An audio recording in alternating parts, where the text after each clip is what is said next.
Ahoj lidi, já vás vítám u tohoto videa, ale nejdřív vám řeknu, že jsem si udělal na noze tady tuto tetovačku, na ruce a ještě na druhé noze. No já. A teďka se jdeme pustit do videích. Jo, lidi, chtěl jsem vás oznámit, že ve čtvrtek tak bude jeden host, takže to bude už zítra, takže natočíme další workout. Tady je moje kamera, který teď natáčí. No, čau. Takže já už jdu otevřít tady krásně melo. A já mě koupili croissant pistačový, no, ale chci až tu dát 1000 lajků a aspoň tak 200 zhlédnutí a třeba Lidi, a vy, co jste mi dali 1000 odběratelů. Moc vám děkuji. Hop, a teďka jdeme se dělat. Dneska budeme možná dělat parkour, že tu budeme něco skákat, třeba toto a natoč a řeknu, že ještě budeme natáčet do vydržené díl. Jo, a budeme ještě natáčet dneska. Kamera jde do kamery. Dáme kameru do kamery. Co to je?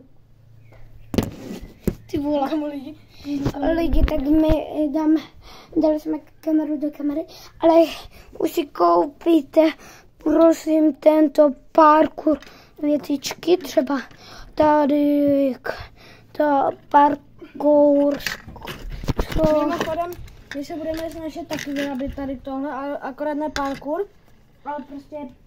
Ale Vojto, Náš takový, no a já jdu natáčet parkour.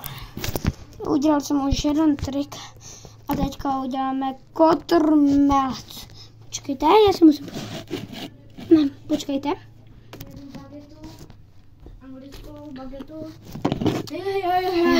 Hej. Tak a my si dáme...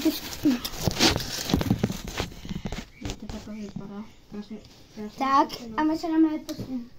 A podívejte se na první trik. To je kotrmelec. A teďka bude to možná od ní. Komu se tady zlomí vás?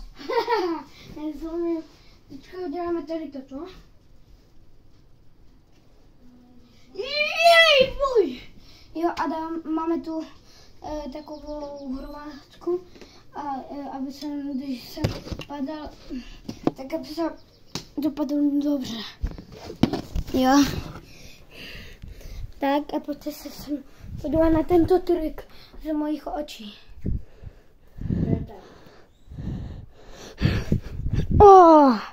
Vidíte to? A teďka udělám kotrmelec.